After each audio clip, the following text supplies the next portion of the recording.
Hello, hello! Good day mga kaukit!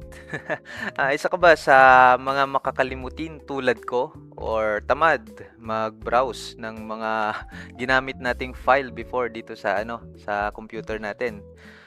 Well, I got you. Meron akong ituturo ngayon, itong material library and itong art library. Ano nga ba itong art library? Unahin natin itong art library. Pero, first, paano nga ba sir kung wala naman tong art library na naka-up dito or itong material library? Ayun, so tuturuan ko muna kayo paano mahanap yon. Dito sa Windows, click nyo lang. And nandito siya, art library. Then yung material library. Ganun lang siya. Pwede nyo ring i-right click dito. Ayun, mahanapin nyo lang dyan. Dito, right click nyo dyan.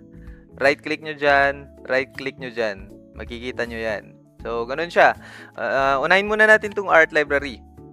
Itong art library, pwede nyo i-save yung mga project nyo or kunwari, palagi kayong gumagawa ng mga medals, ayun, ref magnet, or ano-ano pa, yung mga jig file nyo palagi nyo yung ginagamit. So, paano nga ba gumawa ng gantong file na to? So, unload muna natin. Paano gumawa? Kunwari, wait lang. Load muna natin yon. Then, maglagay tayo ng jig. Ayan. Unload. Ayan. Kumari, meron na kayong jig na ganito and gusto nyong i-save para hindi na kayo palaging mag-import or mag-open, maghanap ng ganyan, browse nyo pa na ganyan. So, dito, pag nakaselect na to, ayan, select nyo lang. Then, wait. New muna. Click nyo tong new. Then, pangalanan nyo. Kayo kung gusto nyong i-save, saan nyo gusto i-save? Downloads, documents, bahala na kayo. Kunwari, sample. Ayan, sample.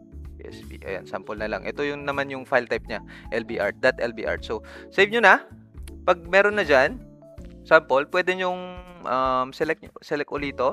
Then, import graphic from project. Ayan. Pag na-click nyo yan, papangalanan nyo lang. Keychain jig.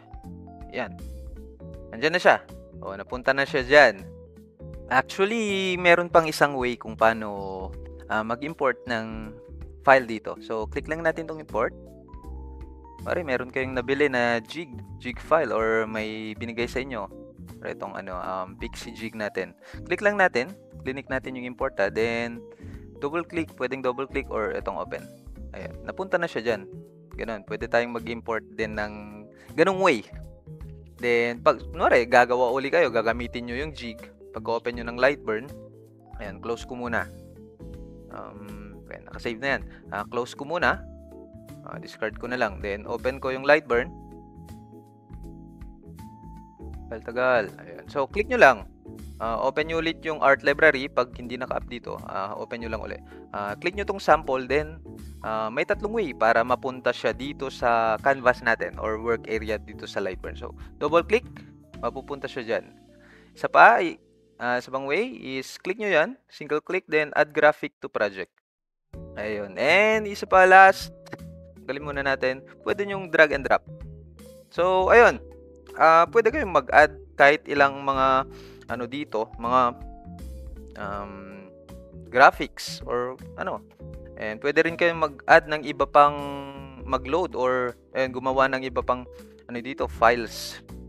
Isa pang use nito is kung meron kayong ibang branch sa ibang bansa, bayan, pwede nyong ipagamit tong mga nakasave na file dito sa store manager iba or mga trabahante nyo.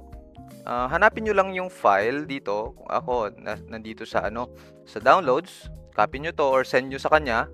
Pag gagamitin na niya, hanapin niya lang, load niya, click niya yung load, then hanapin niya yung sinend nyo sa kanya. Ganun lang.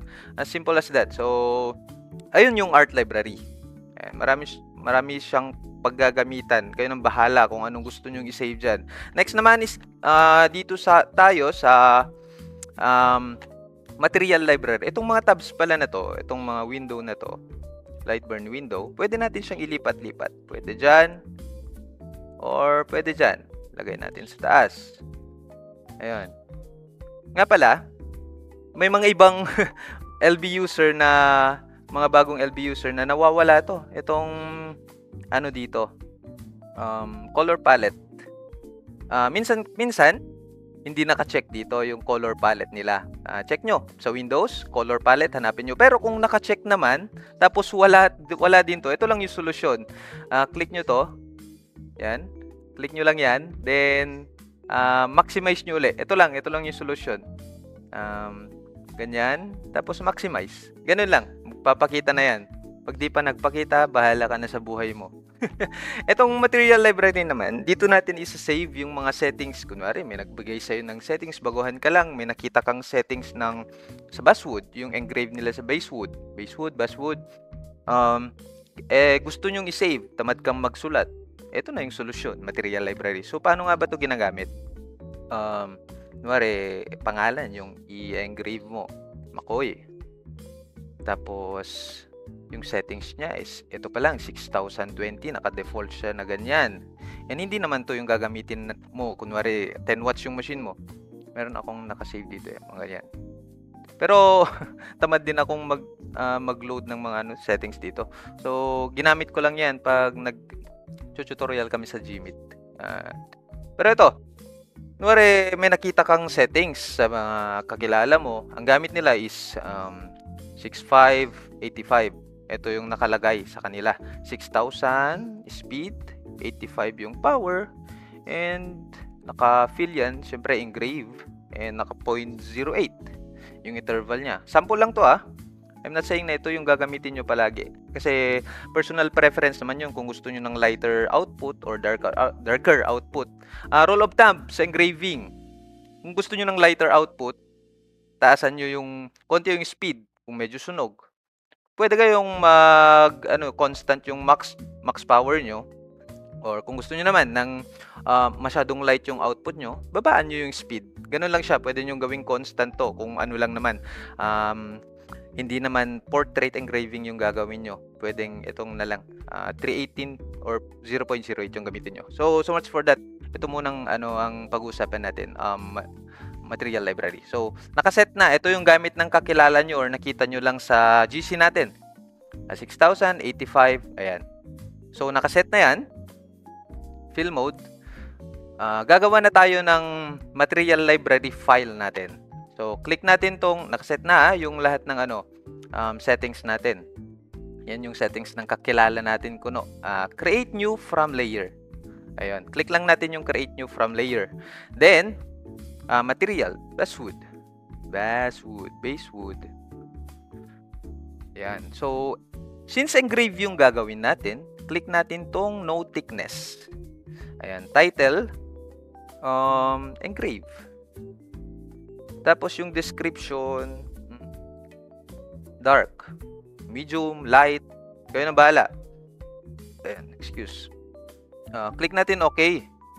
So, ayan na siya. Papakita ko kung paano natin siya gagamitin mamaya.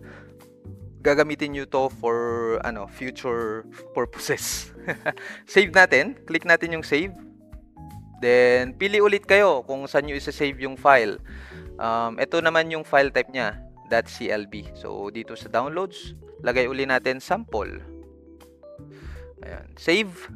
So, ito na siya. Naka-load na dito. Actually, pwede nyo ring i-share ulit sa mga kakilala nyo kung nakagawa na kayo ng multiple na dito, mga settings. Pwede nyo So, ayun siya. Andito na siya. Basswood, engrave, dark. Ito siya. Tapos, kung naman, pwede natin siyang kung cut naman. Kunwari, naka 10 watts kayo and may air assist kayo. Cut siya, line. So, naka-on yung air assist. Click natin. So, ito yung settings ng Kunwari, ito yung settings ng cut. 1 pass to. So, create new from layer ulit. Siyempre, kunwari, 3mm yung basswood na gamit nyo. So, lalagay nyo dito 3mm. Tapos, description, cut. Ayan siya. So, click OK. Andyan na ulit siya. Basswood. Andito siya. Ayan. Engrave. Andito naman yung cut. Andito na. Bahala na kayo kung anong gusto nyong ipangalan yung description. Bahala na kayo kung anong gusto nyong ilagay. Di ba? Paano nga ba natin to gagamitin pag mag-engrave or cut na tayo? Yan. Dito na tayo papasok. Alright, pagka-open nyo ng Lightburn. meron kayo uling project sa Basewood and nakalimutan nyo na yung settings. Pero wait, meron pala akong material library. So yun, mag-engrave ka, kunwari, mag-engrave ka. Okay, ano nga ba yung settings? Nalimutan mo na? Naka-line dito, di ba? Oo. So, punta ka lang dito sa, kunwari, Basewood. Pag marunong ka na, marami ka na dito. Basewood, bamboo, kung ano-ano pa, beechwood. Ayan, click mo lang to. Dito yung engrave. Tapos, click mo yung dark. Then, click mo tong assign. Ayan. Click assign. Tignan nyo. May iba tong magiging engrave settings siya. I'm not saying na ito yung gagamitin nyo palaging engrave settings sa Basewood, sample lang to. Click nyo yung dark, then assign. Tignan nyo, nag-iba yung naging 6,085. Wari naman, gusto nyo i-cut to. Ayan, gusto nyo i-cut yan. Punta lang tayo dito. Ayan, 3mm. Pwede kayong maglagay, 4mm, 5mm. Cut. Then, assign lang uli natin. Ayan, assign. Click. Ayun, 'di ba? Naging cut setting siya. So, 'yun yung material library. Pwede rin nating i-share 'to sa mga kakilala natin. Ayun, pwede nyong i-rename. Actually, marami pang dito. Edit description, edit cut, ayun, duplicate. Ayun, bahala na kayo. Yun lang naman yung basic kasi mapapahaba na naman tong video. Ganun yung silbi ng material library and yung art library. Sana may natutunan kayo and as always, happy engraving. And pag may mga tanong kayo, message lang kayo sa GC or sa akin. Bye-bye! Have a good day. Bye-bye, bye-bye, bye-bye.